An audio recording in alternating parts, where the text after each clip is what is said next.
In every corner of the globe, nations shoulder monumental debts. The United States alone owes an unimaginable $38 trillion, Japan carries a staggering $9 trillion, and collectively, the world is burdened with over $315 trillion, 3 times the size of the global economy itself. But here lies a chilling paradox. If every country is a debtor, who is the creditor?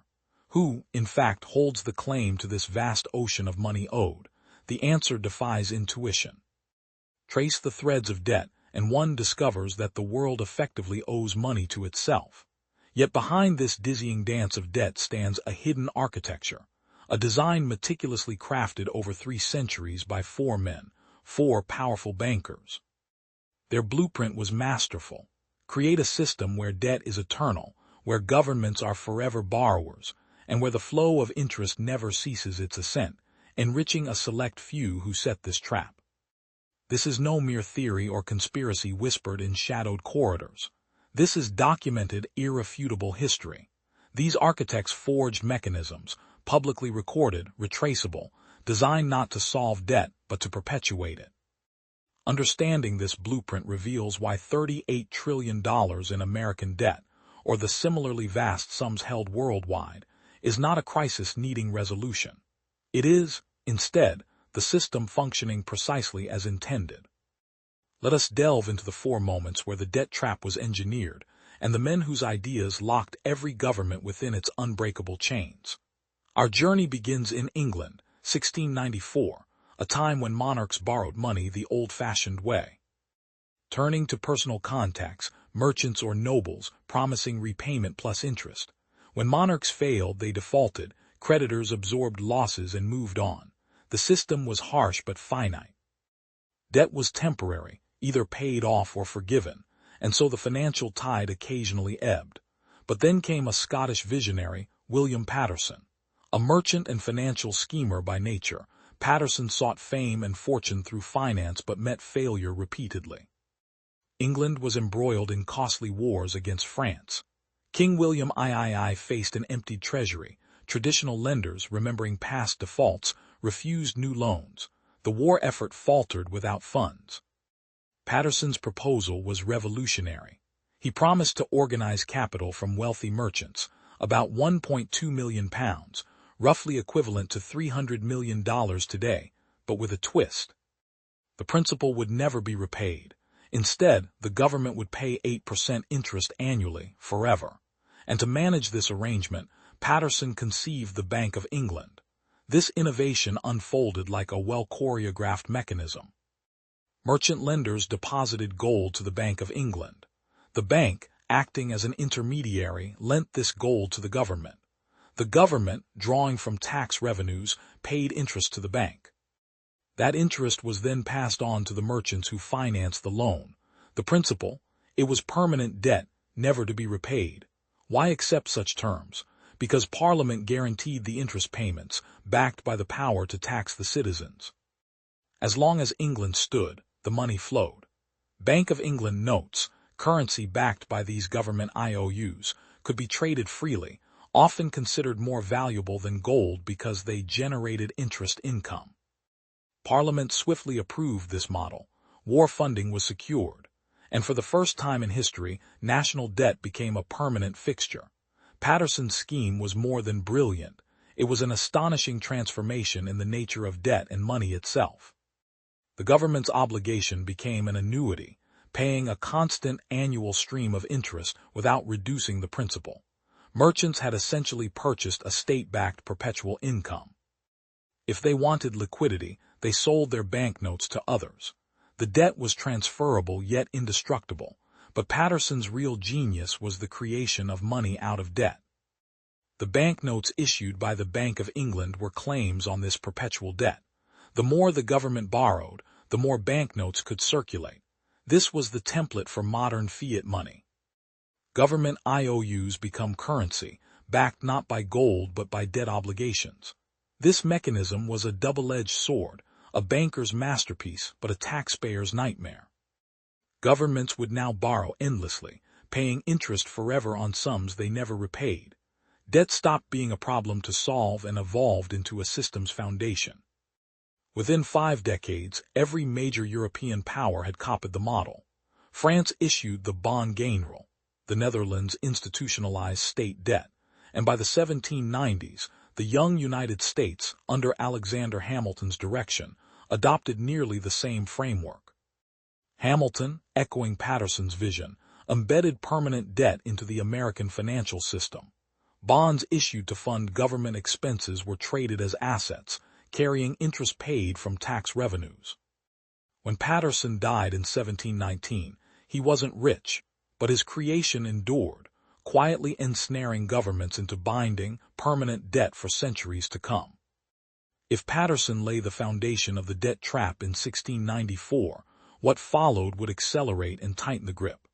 By the 19th century, the fragmented and inefficient sovereign debt markets required a new architect to industrialize them. Enter Nathan Mayer Rothschild. Nathan Rothschild was born into a Jewish banking family in Frankfurt, but quickly became the linchpin of a sprawling financial network. By 1800, the 5 Rothschild brothers operated in Europe's financial capitals: London, Paris, Frankfurt, Vienna, Naples, connected by the fastest courier systems and unmatchable capital flows. They could move money across borders with unprecedented speed and secrecy. During the Napoleonic Wars, Britain required massive loans to fund its military campaigns. Rothschild didn't just provide loans. His genius lay in revolutionizing how government debt was structured and traded. Instead of lending directly, he purchased government bonds at a discount and then resold these debt instruments to a new class of investors: pension funds, insurance companies, wealthy individuals, at a markup. He created an early secondary market for sovereign debt. This liquidity transformed sovereign debt into a tradable commodity. Governments received funding instantly. Rothschild earned the spread. Investors now held easily tradable and ostensibly safe assets. But Rothschild's influence didn't end at market innovation. His network and speed became instruments of market control. At the Battle of Waterloo in 1815, Rothschild reportedly received news of Napoleon's defeat before anyone else in London. Leveraging this edge, he first sold British bonds, driving their price down and causing panic. Then secretly, he amassed enormous quantities at rock-bottom prices. When victory news arrived and prices soared, Rothschild reaped fortunes. This was early market manipulation, not insider trading as defined today, but control over information and timing. The Rothschilds became the gatekeepers of European finance. By 1820, if a government wanted to borrow, it had to go through the Rothschild network. This new system shattered borrower sovereignty. Before, a monarch could default on debt, wiping their slate clean at the cost of reputation. Now, with debt held worldwide across multiple actors, from German banks to French aristocrats, default meant systemic collapse. The sovereign debt web was so interconnected that a single default threatened the entire financial network. Governments were trapped. The debt was no longer just permanent, but inescapable. Rothschild's innovations forged a global financial architecture of indebtedness, where governments became perpetual debtors, forced to borrow more to pay the interest on what they already owed. The immense wealth of the Rothschild family, greater than many kings, was extracted not from creating value or producing goods, but from controlling the flow of money itself. The 19th century's financial order under Rothschild laid bare a sobering truth. Wealth had evolved from land and labor to the ownership of debt. Yet, as the 20th century dawned and America soared industrially, this system still had gaps. American banking was fragmented, money supply hinged on gold, and no central guardian existed to prevent financial panic. That role would be assumed by J.P. Morgan, the titan who would finalize the modern debt trap. Nathan Rothschild's empire was unmatched, a nervous system pulsing at the heart of European finance, but it was nonetheless a relic of an older age, a loosely connected web of private banks, reliant on precious metals, vulnerable to panics and crashes. As the 19th century gave way to the 20th, the United States rose as the planet's new industrial colossus. Yet America's fragmented banking system was fractured and chaotic, composed of innumerable local banks issuing their own notes, backed unevenly by gold reserves. Trust in this patchwork was fragile. Financial crises routinely erupted, shaking the very foundations of the economy. The turning point emerged in 1907, when a devastating financial panic swept New York City like wildfire. Banks halted lending, stock markets plunged, trust evaporated. The crisis exposed a painful truth. Without a central authority to act as lender of last resort, modern capitalism was dangerously fragile. Into this breach stepped John Pierpont Morgan, a financier whose calculated power extended beyond mere dollars. Morgan did not merely wield wealth, he wielded control over the veins through which the lifeblood of modern economies flowed. Morgan orchestrated rescues of faltering banks, silently imposing order through private syndicates. His intervention staved off complete collapse, projecting an illusion of stability. But beneath this veneer was another innovation: the centralization of emergency financial authority. Morgan's network effectively became America's shadow central bank well before the official system existed. But Morgan recognized that to fix one crisis was to prepare for the next, grander challenge. The U.S. needed a formal, institutionalized center capable of regulating money, managing crisis liquidity, and controlling the expansion of debt, a bulwark not of property or industry, but of credit itself. The solution took shape quietly, politically, and controversially: the Federal Reserve System. Established in 1913, the Federal Reserve was unlike any previous institution. It was designed to be ostensibly public, controlled by Congress, accountable to the people, but its heart pulsed with private interests. Member banks owned shares in the Fed, directing policies that balanced profit and stability. This dual identity gave the Fed its uncanny power, neither fully public nor entirely private, yet wielding dominance over national money and credit.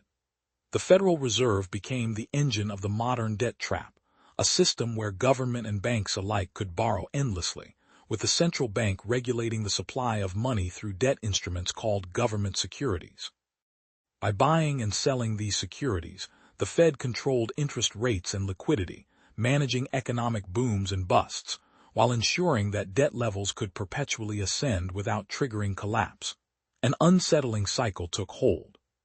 When governments needed funds, whether to fight wars, build infrastructure, or stimulate economies, they issued debt that the Federal Reserve could buy, injecting new money into the system. This force-fed a constant cascade of credit, an endless river of debt carefully balanced to avoid sudden defaults, yet inexorably growing larger. The Fed's policies systematically transformed public debt into a perpetual fixture, ensuring that borrowing wasn't a choice but a necessity. But this modern sophistication had its cost. By concentrating monetary power into a few hands, the system insulated itself from democratic oversight. Economic crises didn't vanish. They were managed, delayed, and often intensified, wielded as tools to reshape societies and redistribute wealth upward. The illusion of choice, between prosperity and recession, austerity and stimulus, masked the cruel truth that the system was designed to guarantee wealth extraction through debt servicing. It was within this crucible that the fourth architect emerged, Paul Warburg. A German-American banker steeped in European financial theory, Warburg was instrumental in shaping the Federal Reserve Act. His vision was precise: a monetary leviathan, both flexible and unassailable, designed to enforce perpetual indebtedness not just domestically but globally. Under Warburg's influence, the Federal Reserve didn't just manage American dollars. It became the foundation of a world financial system structured as an endless ladder of debt obligations, forever climbed but never reached. Warburg's ideas echoed those of Patterson and Rothschild but scaled exponentially. In the new century, credit morphed into a global language spoken by central banks and investors.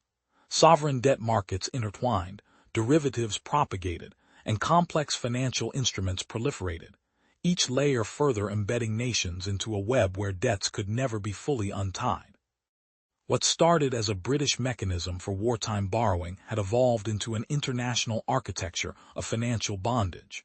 Yet the true power was rarely in the governments that issued the debt, but in the invisible corridors where credit was created, priced, and circulated. This system wasn't just about money, it was a means of governance. Through debt, entire populations could be controlled, policies dictated, freedoms curtailed, all under the guise of economic necessity. And so, today, as the world stands perched on the precipice of unprecedented debt burdens, it is not accidental but by design. No government can escape without risking collapse. No nation can break free without fracturing the fragile global financial network. More hauntingly, every dollar in circulation is effectively a claim on perpetual indebtedness, a chain that binds economies, societies, and individuals across generations. The story of these four men is the story of our era. A monumental edifice of debt, erected not to free, but to ensnare. Yet the ultimate question remains: who truly holds the keys to this system, and can it ever be dismantled without collapsing the world it so meticulously sustains? If Nathan Rothschild forged the formidable global network to orchestrate sovereign debt markets in the 19th century, then J.P. Morgan was the colossus who would transform that foundation into the impregnable fortress of modern finance. As the Gilded Age ushered America into unprecedented industrial might, its financial system lagged behind, fragmented, chaotic, and perilously prone to collapse. Banks were numerous but disjointed. Currency was tethered rigidly to gold reserves. Panic was a recurrent specter. In this void stepped John Pierpont Morgan, a man whose name would come to define an era of corporate consolidation, financial centralization, and ultimately the cementing of an inescapable debt apparatus. Morgan was no ordinary banker. He was a maestro conducting an orchestra of money, industry, and power. His influence radiated through railroads, steel mills, and electrical utilities, industries fueling America's meteoric rise. But his greatest conquest was the re-engineering of the nation's financial infrastructure. Where Rothschild built a network for transferring and controlling sovereign debt across borders, Morgan built a citadel within American borders, a centralized powerhouse capable of directing the flow of capital on a national scale. The defining moment arrived during the Panic of 1893, when America's economy teetered on the brink of collapse. Banks failed, railroads defaulted, and unemployment soared. Private citizens panicked, draining gold reserves and fueling fears the United States might abandon the gold standard itself. The government seemed powerless, its decentralized financial institutions no match for the crisis. Into this maelstrom, J.P. Morgan emerged not just as a financier, but as a savior wielding both capital and coercion. In 1895, under tacit agreement with the Treasury, Morgan orchestrated the purchase of $65 million in U.S. bonds with private funds, replenishing depleted gold reserves and restoring confidence. His intervention was a stark declaration. The era of fragmented money was over. Financial salvation now came from the vaults of private titans. Yet Morgan's true legacy was the creation of the Federal Reserve System, inaugurated in 1913. Unlike Europe's sovereign debt systems dominated by aristocratic families, the Fed represented a new order, a hybrid of public authority and private control. It centralized monetary policy and introduced the concept of a lender of last resort, ostensibly to protect the system from collapse. But beneath this facade lay the ultimate evolution of the debt trap. The Federal Reserve was empowered to issue currency not backed by gold, but by government debt, echoing William Patterson's model, but now wielded on a national scale with unparalleled bureaucratic and financial complexity. This shift extinguished any real limits on government borrowing. No longer confined to precious metals, the money supply expanded as debt expanded. The government could issue bonds at will, purchased by banks and investors whose profits depended on perpetual interest payments. The Fed's ability to inject liquidity ensured crises could be managed, but also guaranteed the survival and growth of debt itself. Morgan's system smoothed the wild volatility inherited from earlier centuries, but it also tightened the snare. Governments and economies across the world became entwined in this financial web, unable to escape without triggering catastrophe. Debt was no longer merely a burden. It was the linchpin of modern economic life. Jobs, pensions, social programs, military spending, all financed by borrowing that could only be sustained through more borrowing. The system was a self-referential whirlpool, endlessly recycling claims on wealth and power. Consider the human dimension. Millions of citizens, often unaware, are caught in the silent toll of this architecture. Taxes raised to pay interest on debt drain resources from public investment. Economic inequality widens as financial elites accumulate wealth not through production, but through ownership of debt instruments, a claim on future labor and productivity. Debt becomes moralized, framed as individual failure or government mismanagement, rather than a designed structure engineered to resist resolution. Morgan died in 1913, the same year the Federal Reserve Act passed, but his vision endured. The system he perfected was both resilient and ruthless. It responds to crises not by eliminating debt, but by creating more of it, resetting the cycle with increasing complexity and scale. The Great Depression, 2 world wars, the stagflation of the 1970s, the 2008 financial meltdown, all spectacular crises that underscored the system's fragility, yet paradoxically reinforced its control.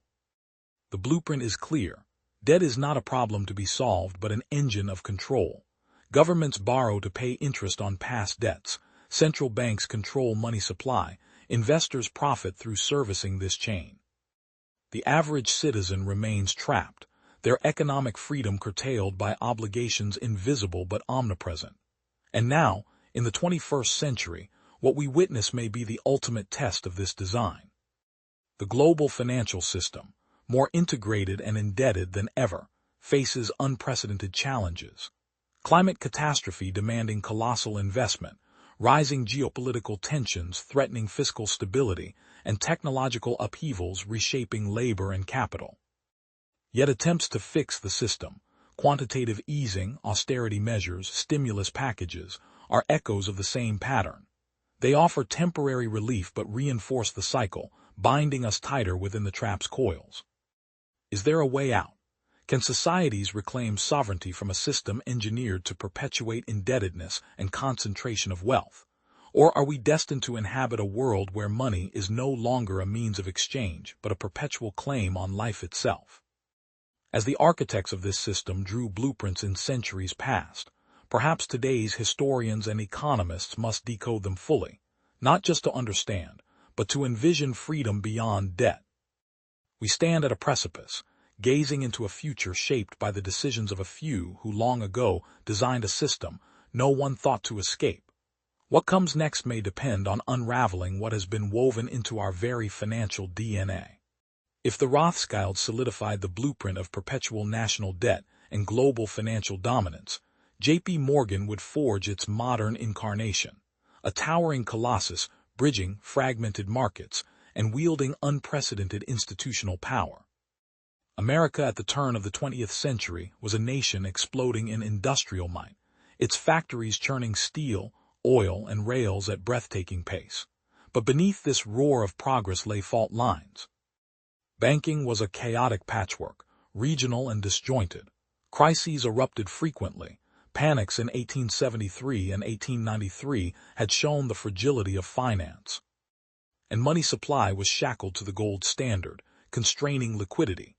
Enter John Pierpont Morgan, scion of a wealthy banking family, a man whose quiet demeanor masked an iron grip on American finance. Morgan's genius was not just in wealth accumulation, but in orchestrating the very architecture of economic power. He recognized that to stabilize his empire, he had to centralize control over banking, industry, and even the government's access to credit. In 1895, when the U.S. Treasury nearly ran out of gold reserves, threatening a catastrophic economic collapse, Morgan summoned the country's largest financiers to collaborate on replenishing the reserves. It was a tacit coup. Private bankers now acted as the government's lenders of last resort. Morgan's consortium raised $65 million in gold, stabilizing the dollar and preventing default without government intervention. This episode was pivotal. It blurred lines between public and private finance, making clear who truly held the levers of monetary power. Morgan's influence expanded further during the Panic of 1907. As banks faltered and the stock market cratered, Morgan personally intervened, convincing rival financiers to pool capital and prevent the collapse of key institutions. In doing so, he effectively became the nation's unofficial central banker, wielding power that years later would be formalized by the Federal Reserve System. Yet Morgan's ambition reached beyond emergency rescues. He restructured entire industries.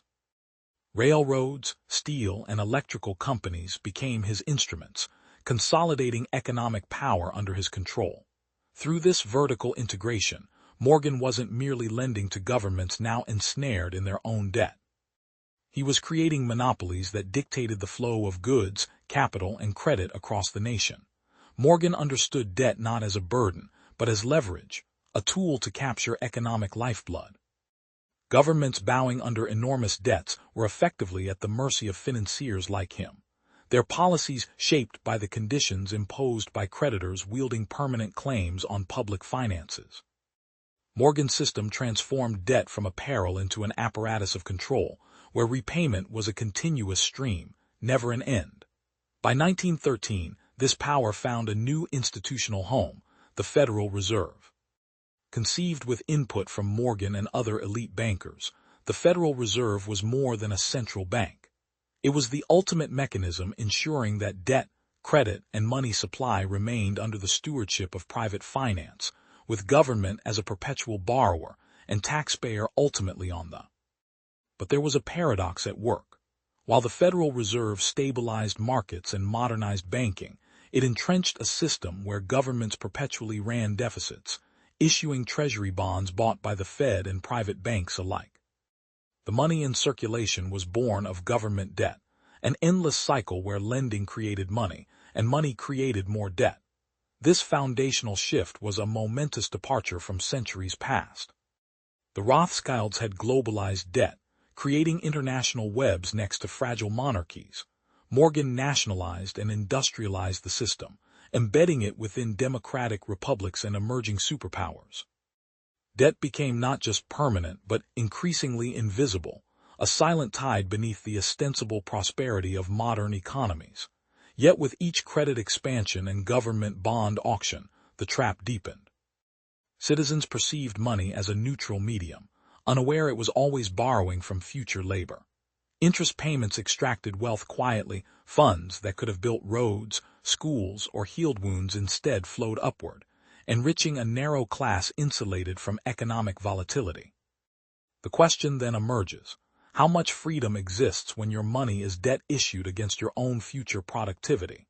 When every dollar in circulation traces back to a loan that demands repayment plus interest, can any nation truly break free? Or is the endless borrowing simply a treadmill, accelerating yet never arriving at a debt-free horizon? This dynamic, concealed behind the hum of daily commerce and government budgets, sets the stage for the system's ultimate evolution in the 20th century.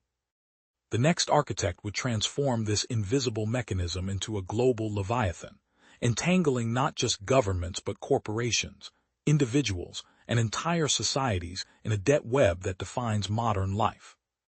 As we turn to this final figure, the narrative deepens. How did debt extend from treasury halls into every home and business? How did credit transform from a tool of statecraft into a cage woven through the fabric of daily existence? The answer lies where money meets credit card swipes, mortgage contracts, and student loans, in the hands of one man who saw the future not just in national bonds, but in consumer debt, securitization, and the birth of what we now call financialization. And as this story unfolds, the true magnitude of the debt trap's design, the system you can never escape, comes sharply into focus. The dawn of the 20th century cast America as a colossus rising from the industrial smog, its factories and railways weaving a new fabric of economic might. Yet, beneath this glittering ascendance lurked financial chaos, a fractured banking system, no central authority to tame volatility, and a currency shackled to gold's tempered pulse. The age demanded a new architect, one who could harness this flux into order, transforming the fledgling power into a fortress of perpetual indebtedness. Enter John Pierpont Morgan.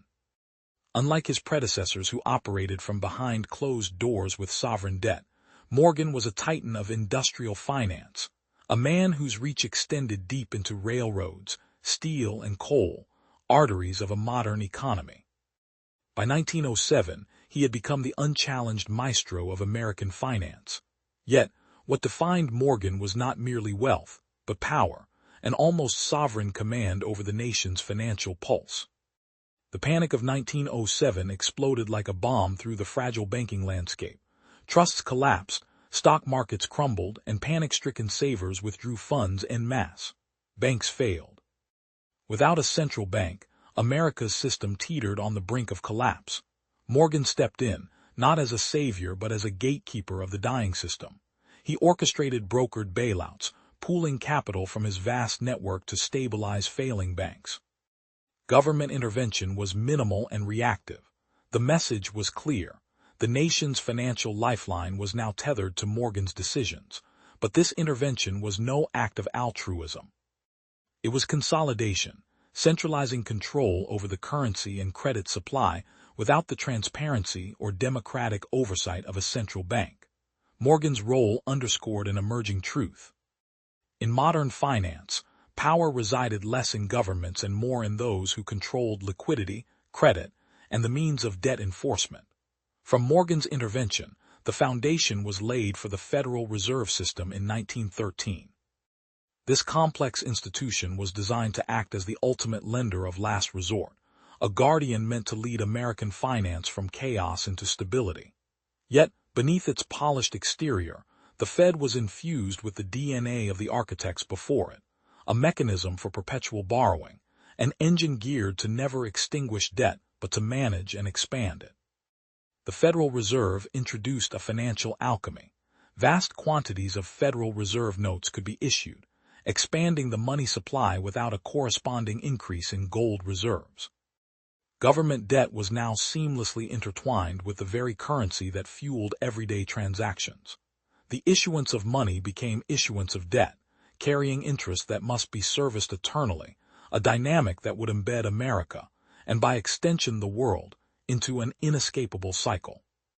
Morgan's legacy was thus not merely the temporary rescue of a panic, but the final mold forging a modern imperial financial structure, centralized, controlled, yet invisible.